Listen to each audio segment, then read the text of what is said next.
Hi friends, મારું નામ અસ્મિતા નીરવ ગોહેલ છે. Welcome to my channel magic water Kangen. આજે હું તમને એક નાનકડી રિયલ સ્ટોરી બતાવવા જઈ રહ્યું છું, જે છે વાસજડા ગામની. તો તમે આ વિડીયો ધ્યાનથી જોજો.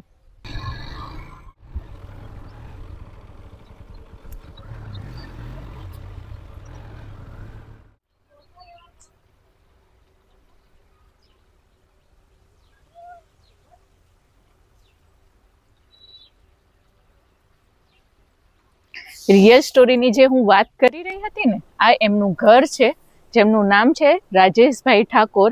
આજે એમના ઘરે આવ્યા છીએ. જે લોકો એવું કહે છે ને કે પૈસાવાળા જ મશીન લઈ શકે, આ એનું એક્ઝામ્પલ છે. તો તમે ધ્યાનથી જોજો, આ મારી નમ્ર વિનંતી છે.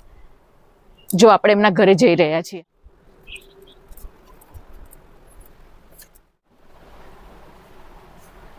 કલોલ તાલુકાનું એક નાનકડું ગામ વાસજડા, જેને આપણે કહીએ છીએ, જે આપણે જોયું બારે, બરાબર, એ રાજુભાઈના ઘરે આ મશીન લાગેલું છે. બરાબર, લગભગ 3-3.5 વર્ષથી આ મશીન લાગેલું છે. અહીંયા એમણે આ મશીન લગાવ્યું, એની પાછળ એમણે આ માઇન્ડસેટ કેવી રીતે બનાવ્યો એ સમજવા જેવી વાત છે, જે આપણે એમના મતલબ એ ખુદ કહેશે કે એમણે આ ડિસિઝન કેવી રીતે લીધું. રાજેશભાઈ,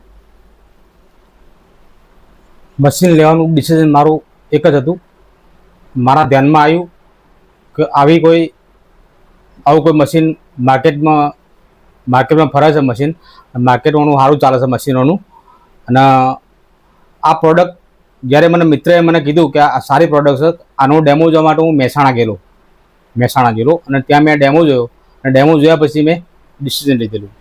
મારું ડિસિઝન લેવાનું કારણ એક જ હતું કે મારા પરિવારમાં, મારા ફેમિલીમાં મારા મિસિસને અસ્થમાની બીમારી હતી, મને ખુદને કોન્સ્ટિપેશનની બીમારી હતી, મધરના માઇગ્રેન હતું. આ સોલ્યુશન માટે મશીન લીધેલું અને મેં 12 મહિના પાણી પીધું, 1 વર્ષ પાણી પીધું અને મને જબરજસ્ત રિઝલ્ટ મળ્યું આની અંદર, જોરદાર. બરાબર, એટલે મારા પૈસા વસૂલ છે મશીનના. મારા મશીન કરતાં મારો પરિવાર મોંઘો છે.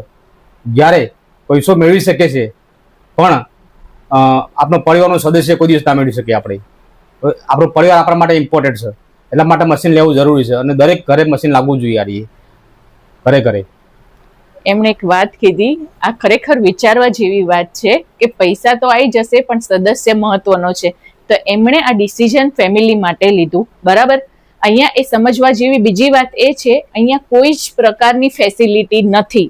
જોજો, આપણા ઘરે આપણે શું બહાના બતાવીએ છીએ કે અમારું નવું ઘર રેડી થાય છે, અમારા નવા ઘરે અમે મશીન લગાવીશું, યા તો અહીંયા અમારે ટાંકીની વ્યવસ્થા નથી, કે જે બી આપણે કહેતા હોઈએ છીએ. અહીંયા નથી વોશ બેસિંગ, નથી કોઈ ઉપર ટાંકીની સગવડ. ઇનપુટનું પાણી પણ અહીંયા આપે છે. રાજેશભાઈ બતાવશે કે કેવી રીતે પાણી મેનેજ કરે છે કેંગનમાંથી. આ ટેપ વોટર છે. મારા ગામનું પાણી 2750 TDS છે. પીવા લાયક નહીં. પાણી 300 TDS થી વધારે ના પી શકાય અને એ શરીર બોડીમાં નુકસાન કરે. પણ હું ડાયરેક્ટ ટેપ વોટર આમાં નાખું છું. ટેપ વોટર ડાયરેક્ટ આમાં નાખીને ડાયરેક્ટ આરોમાં જાય છે પાણી, અને આરોમાંથી પાણી ડાયરેક્ટ ટેન્કમાં ભરે છે. પ્રેશર ટેન્ક છે મારા જોડે, અને પ્રેશર ટેન્કમાં ડાયરેક્ટ કેંગનના પ્રેશરથી પાણી આવે છે. એ રીતે મેં મેનેજમેન્ટ કર્યું છે. અને વેસ્ટ પાણી આ ડબ્બામાં જાય છે, 2 ડબ્બામાં. એ રીતે મેં મેનેજમેન્ટ કર્યું છે. મારા ઘરે વોશ બેસન નથી. એક બી પાણી એ વેસ્ટ નથી જવા દેતા, બધા પાણી પ્રોપરલી મેનેજ કરે છે. તો એક નાના ઘરમાં એક સારી એવું મેનેજમેન્ટ આપણને એ બી જોવા મળે છે. એ બી એક ટેકનિક છે જે હરેક લોકોને નથી ખબર હોતી. આપણને શીખવા જેવી વસ્તુ આમાંથી છે. બરાબર, બીજી વસ્તુ કે આજે આપણને બધા માનીએ જ છે કે આપણે ઘણું બધું કરીએ છીએ. ઇવન હું કહું, આપણો ધંધો, નોકરી જે બી કરતા હોઈએ એ આપણા પરિવાર માટે દિવસ રાત કરીએ છીએ, પણ આપણા પરિવારને સારી વસ્તુ આપવી એ આપણી જવાબદારી છે. એટલે અહીંયા વાત ચાલે છે પ્રાયોરિટીની. બરાબર, જે એમણે પ્રાયોરિટી એમના ફેમિલીને રાજેશભાઈએ આપી. હું તમને અહીંયા એક સવાલ પૂછવા માંગુ છું રાજેશભાઈ, કે તમારા ઘરે આટલા સારા રિઝલ્ટ મળ્યા, તો તમે બીજા કોઈને સજેસ્ટ કર્યું હતું આ મશીન? મેં સજેસ્ટ કર્યું અને 25 મશીન મેં સેલ કર્યા છે અને 25 ફેમિલી સિક્યોર કર્યા છે. મેં આ મશીન 25 આપે છે મેં. બરાબર વાત છે. એમણે 25 ફેમિલી સિક્યોર કર્યા. આ નાની મોટી વાત નથી, બીકોઝ 3 લાખ જેમ તમારા માટે મોંઘા છે ને, એમ એને જેને સજેસ્ટ કર્યા ને એના માટે બી મોંઘા જ હતા. બરાબર, એના ખુદના માટે બી મોંઘા જ હતા. તો પણ જો 25 પરિવાર આ સમજી શકી છે ને વાત, તો આજે અમારો એ ધ્યેય છે કે અમે અમારાથી બનતા હરેક લોકો સુધી આ વાત પહોંચાડીએ. તમે કોઈ મેસેજ આપવા માંગો છો રાજેશ? હા, એક મેસેજ આપવા માંગુ છું કે આપણી બોડી 322 કરોડની છે. ઘરમાં 5 માણસ હોય તો 1500 કરોડની એસેટ્સ આપણા ઘરમાં, 1500 કરોડની. આપણા 3 લાખ મોંઘા નહીં, પણ આપણો પરિવાર મોંઘો છે. પૈસા કાલે મેળવી શકીશું આપણે, પણ સદસ્ય આપણું ગુમાયેલું કોઈ દિવસ નહીં મેળવી શકે. એટલા માટે ડિસિઝન લેવું જોઈએ. દરેક આખા ઇન્ડિયામાં ડિસિઝન લોકોને લેવું જોઈએ. આ મશીન બહુ કોઈ દિવસ રોગ આવશે જ નહીં તમારી બોડીમાં. આ મશીન નથી, પણ એક ડૉક્ટર છે. ડૉક્ટરનું કામ કર્યું છે મશીન. ફેમિલી ડૉક્ટર છે. અને રાજેશભાઈ એક બહુ સારી વાતમાં એક વાક્યમાં કહે ને કે આ સંજીવની છે, બરાબર? આ મશીન નથી, પણ સંજીવની છે, જડીબુટી છે આપણા પરિવાર માટે. સાચી વાત કીધી. અહીંયા હું ખાલી એટલું કહેવા માંગુ છું, બરાબર, કે એમણે 25 ફેમિલી સિક્યોર કર્યા અને એમનો બી ઉદ્દેશ એવો જ છે કે લોકોને આપણે સારી વસ્તુ પહોંચાડીએ.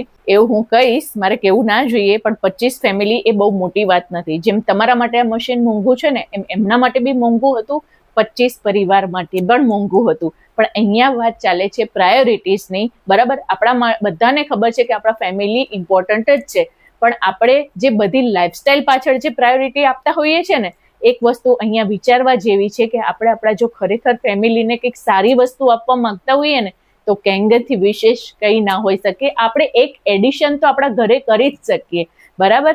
બીજો કોઈ સર તમે મેસેજ આપવા માંગો છો? હું એટલો જ મેસેજ આપવા માંગુ છું કે કેંગર મોટર મશીન તો છે જ, પણ સંજીવનીથી કમ નથી. આ દરેકને વસાવવું જોઈએ. મોંઘું નહીં, આપણો પરિવાર મોંઘો છે, એટલા માટે મશીન લેવાનું મેં ડિસિઝન લીધેલું.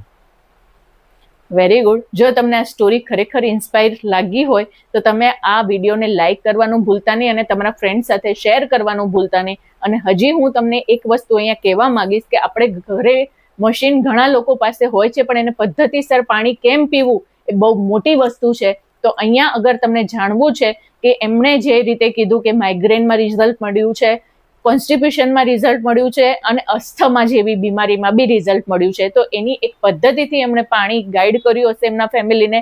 તો કયા બીમારીમાં કઈ રીતે પાણી પીવું, જો એ તમારે જાણવું હોય તો રાજેશભાઈનો નંબર હું આ ડિસ્ક્રિપ્શન બોક્સમાં નાખું છું, તમે એમને ડિરેક્ટલી પૂછી શકો છો.